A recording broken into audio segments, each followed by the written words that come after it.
Você está diante de uma estante cheia de livros, correndo seus dedos para escolher aquele que vai te oferecer uma aventura, uma viagem dentro da sua própria casa naquele momento. E você se depara com um livro cujo título é A Louca da Casa. Um livro publicado por uma escritora espanhola, madrilhena, a Rosa Montero, no ano de 2006. Essa escritora, que também é jornalista, que na infância vivenciou a tuberculose, né, traz uma série de experiências na vida. Essa é a escritora, esse é o título do livro. O que você espera de um livro desse? Quem você imagina que seja a louca da casa? Que tipo de história você acha que te aguarda? Talvez por impulso você se identifique com o título. É sobre essa obra que nós vamos falar hoje. Quando você pega esse livro em mãos e vai lá na ficha catalográfica, nos dados bibliográficos desse livro, você encontra lá a informação romance espanhol. Então, automaticamente já se deduz, já se supõe que estamos diante de uma obra de ficção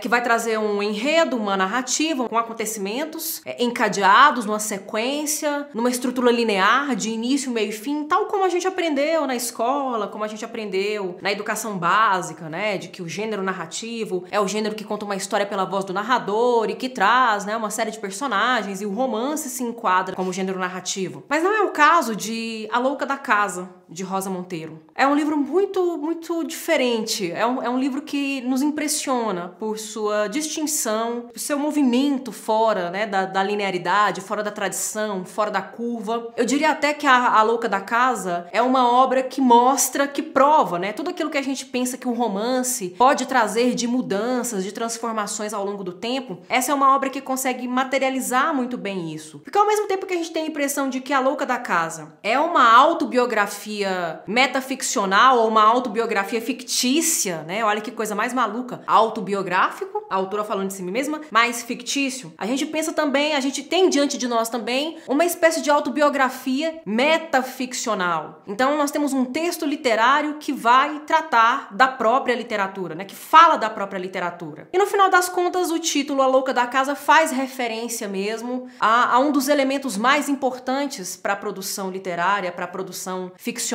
que é a fantasia, a imaginação, a capacidade de conceber realidades outras, personagens outras, acontecimentos outros. E A Louca da Casa é a grande homenageada dentro desse romance, dentro dessa obra de Rosa Montero. Mas não só A Louca da Casa, não só a imaginação, como dizia Baudelaire, né, a rainha das faculdades, né, a rainha da capacidade criativa, mas a própria literatura, a própria palavra, o próprio texto literário e o próprio romance são elementos, são partes muito homenageadas, muito enaltecidas dentro dessa maravilhosa obra de Rosa Montero. Então, de certo modo, em A Louca da Casa, nós temos uma mistura de gêneros. Parece até um experimento literário. A obra tem um forte caráter ensaístico, né, de fazer crítica mesmo, de tecer considerações sobre a literatura, sobre o romance, sobre os autores, né, sobre o papel do autor, da autora, do artista, sobre o lugar da mulher na literatura, né, da mulher como personagem, da mulher como escritora. Todas essas questões que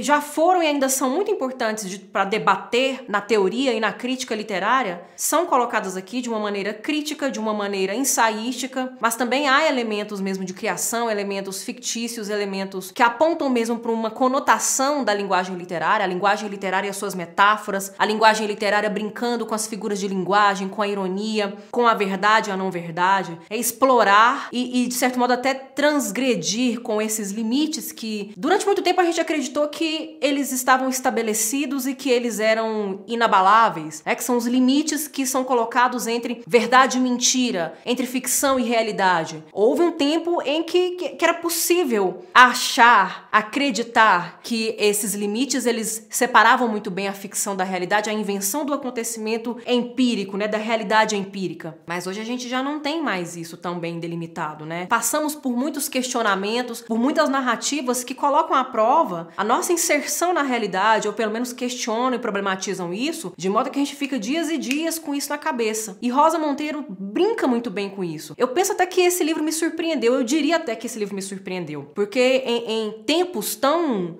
complicados, de uma delicadeza tão dolorida, tão dolorosa que nós estamos passando ultimamente, fica muito difícil achar uma literatura literatura, uma escrita literária que nos enriqueça de forma intelectual, que atribua à nossa vida novos sentidos, novos significados e que ao mesmo tempo nos divirta, nos alegre. Porque em geral, a literatura, quando vai falar das questões humanas, da condição humana, das questões da arte, sempre toca em pontos que nos incomodam, pontos que nos deixam intrigados, angustiados. É um livro como Ensaio sobre a Cegueira, né, sobre o qual falamos recentemente, obras do Franz Kafka, por exemplo, obras dos realistas do século XIX, são sempre obras que provocam em nós um mal-estar, talvez até um ceticismo em relação à humanidade, né, uma melancolia, uma tristeza em relação à humanidade. Mas essa obra, esse texto de Rosa Monteiro, traz uma leveza, que não é uma leveza, eu vou me arriscar a dizer isso, né, com muito cuidado, não é uma leveza falseada, embora seja fictícia, não é uma leveza falsa porque é uma leveza da linguagem. É como a linguagem nos envolve, é como a linguagem nos insere dentro daquele universo em que a autora está discutindo sobre a composição literária e ao mesmo tempo que ela está discutindo isso, ela propõe narrativas que nos provocam e que nos deixam com a pulga atrás da orelha. Será que agora ela está falando a verdade? Será que é isso mesmo? Será que essa polêmica que ela jogou aqui sobre determinado autor era isso mesmo? Nossa, seria ético fazer isso? Ah, deve ter inventado, né? Porque não seria ético. E no final das contas, quando a gente vai consultar as biografias de alguns desses autores que ela menciona, a gente percebe sim que todo aquele caráter corrosivo não foi forjado, não é uma hipérbole, é uma verdade ficcionalizada dentro da obra. E ao fazer isso, a Rosa Monteiro dá um certo caráter cômico para a obra, porque ela traz algumas questões que parecem muito tretas, a gente veria como tretas. Quando ela vai falar do Goethe, por exemplo, ela vai falar do Tolstói, ela fala desses autores e cita questões de interesses sociais, de desejos de ascensão, de misoginia e de machismo que seriam difíceis de admitir. Para quem admira demais a obra de um Tolstói, de um Goethe, ler aquelas coisas que ela coloca ali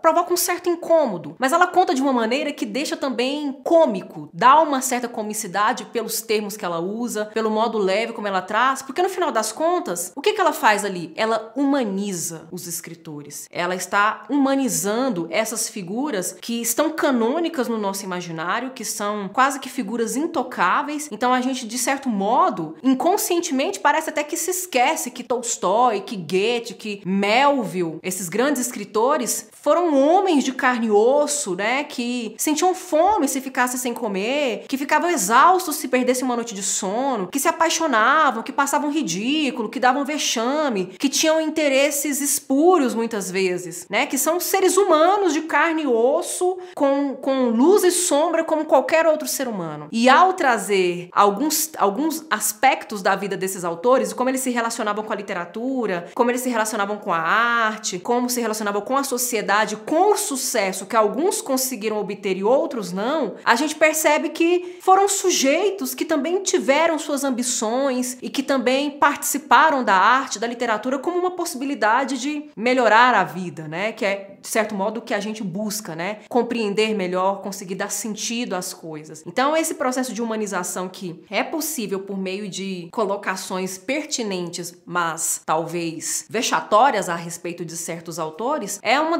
dos grandes pontos que traz comicidade também a essa obra. Para ilustrar um pouquinho sobre isso que eu falei, eu vou ler o comentário que ela faz acerca do Goethe, o escritor alemão. Como quem lê, quem estuda bastante Goethe sabe que ele tentou fazer sua própria autobiografia, mas é lógico que ele utilizou uma série de eufemismos, né? Modulou muito o discurso, a linguagem para poder contar com beleza, com romantismo, né? Dentro do projeto idealista do romantismo, a história da vida dele, e ela vai tirando, né? Esses enfeites, ela tira esse verniz e fala, esclarece de fato quem foi o Goethe. Vou ler 2 trechos. O primeiro fala assim: mas lendo sua autobiografia se vê que Goethe, um burguesinho filho de um jurista aposentado, era também bastante snob, o que hoje chamaríamos de garoto mimado, preocupadíssimo com suas roupas, seu aspecto, seu lugar social e seu bom nome. Adorava conviver com a aristocracia e se extasiava ante a nobreza. Até os grandes homens e as grandes mulheres têm seus pontos de estupidez e miséria. Ainda comentando a vida do escritor, ela fala o seguinte: o grande Wolfgang era um pobre puxa-saco, um infeliz que desde o primeiro momento começou a largar os envoltórios da própria dignidade em sua árdua ascensão pela escala social. Os seres humanos são criaturas tão paradoxais que a fraqueza mais tola e vulgar pode coexistir ao lado do talento mais sublime.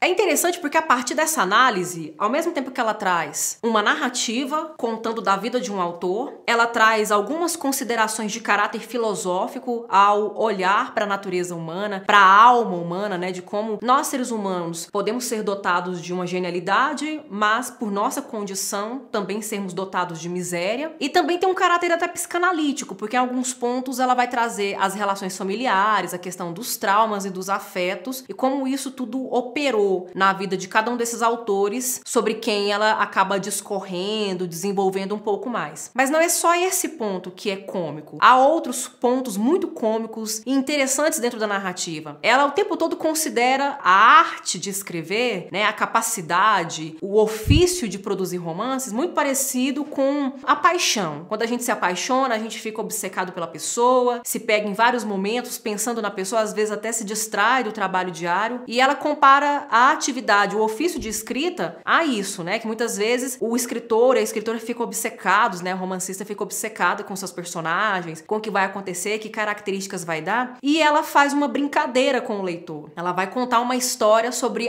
uma paixão que ela teve na juventude, no momento em que o franquismo na Espanha estava acabando, né? O ditador Franco estava morrendo e havia todo aí um momento de proclamação da liberdade de expressão, da liberdade sexual. Ela, inclusive, se considerava hippie nessa época por conta do seu comportamento, dos seus trajes, do modo de levar a vida, e ela se apaixonou por um ator hollywoodiano, que era muito famoso na época, e estava fazendo filmes, gravando filmes ali com um diretor espanhol, que era namorado de uma amiga dela. Ela conta essa mesma história 3 vezes e de 3 formas diferentes. É muito impressionante. É cômico, porque você vê a história pela primeira vez, e o primeiro movimento é fechar o livro, ir lá no Google e pesquisar quem é o M que aparece em A Louca da Casa de Rosa Monteiro. Aí você não acha, mas você acha ensaios e artigos sobre A Louca da Casa e você fala, não, eu quero terminar de ler porque eu não quero spoiler, eu quero saber se ela vai retomar essa história. E de repente, num capítulo lá na frente, ela conta de novo essa história, vai falar de novo da paixão como ofício de escrita e volta o personagem M, volta esse ator famoso, mas a história agora tem outros desdobramentos,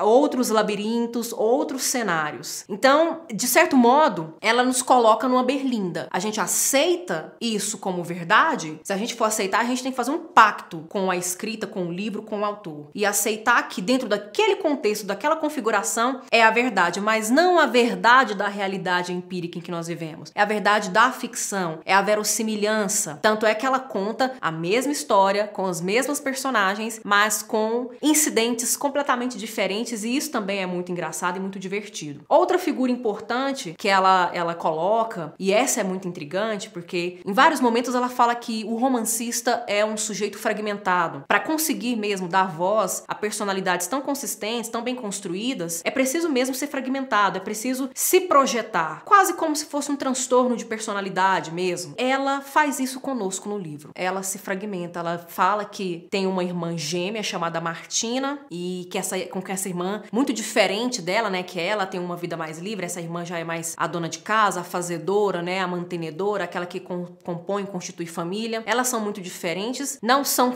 semelhantes fisicamente, elas, apesar de gêmeas, não são gêmeas idênticas, mas o problema é que, será que Martina existe? Será que, na verdade, Martina não é uma projeção de Rosa Monteiro dentro da obra? Porque quando a gente vai procurar informações sobre a escritora, vai buscar a biografia dela, as informações familiares, a gente descobre que Rosa Monteiro não teve nenhuma irmã, apenas irmão. E para finalizar a fala sobre essa Martina, a quem ela dedica o livro, eu vou ler o trecho justamente em que ela fala como ela se refere a Martina. Que figura é essa? Que pessoa é essa? Para Martina, que é e não é, e que não sendo, muito me ensinou. Essa dedicatória e essa menção que ela faz a Martina, que é uma pessoa de quem a gente suspeita da não existência, a gente entende apenas como existência fictícia, né, como personagem, remete muito ao que muitos teóricos da literatura vão falar sobre a personagem da ficção. O Antônio Cândido fala sobre a personagem do romance, o Humberto Eco fala sobre as personagens marcantes da literatura. A gente tem a figura não do Homo sapiens sapiens, mas é a figura do Homo fictus, que mesmo que não tenha existência corpórea, material, física, possui existência afetiva, psicológica, intelectual, emocional. E por mais que, assim como Martina, né, para ela pode ser assim como um Hamlet ou um Raskolnikov. Emma Bovary aqui são para nós. Não existem como pessoas, mas existiram e existem como personagens no nosso imaginário, e por sua consistência, por portar tão bem, representar tão bem a condição humana, muitas vezes até conversa com a gente, representa a gente e nos possibilita reflexões que mudem ou mudam as nossas vidas. Bem, gente, eu espero que vocês gostem, que vocês apreciem essa indicação de leitura, que vocês, como escritores ou escritoras, ou simplesmente como leitores e leitoras, possam permitir que a louca da casa comandem, dominem a casa de vocês, domine a vida de vocês, né? Que é a fantasia, a imaginação, e que ela muitas vezes nos prega peças mesmo, como ela mesma faz no livro, que às vezes ela troca as coisas de lugar só pra ver se a gente tá atento, se a gente tá atenta, e que tenha em mente uma coisa que ela coloca aqui, que fica implícito, né? A partir da questão da louca da casa, da imaginação, da fantasia, da criatividade, fica implícito, mas que outros autores e autoras discutiram isso com bastante clareza, que é o fato de que o leitor, quando ele tem um livro em mãos e ele participa do processo de leitura, de construção de sentido, ele está exercendo um outro tipo de autoria. Então a louca da casa, a imaginação, a fantasia, também deve nos acompanhar, também deve nos guiar pela mão. Afinal de contas, todo grande escritor, toda grande escritora é, antes de mais nada, um grande leitor, uma grande leitora. Eu fico por aqui, eu agradeço a atenção de vocês, até a próxima.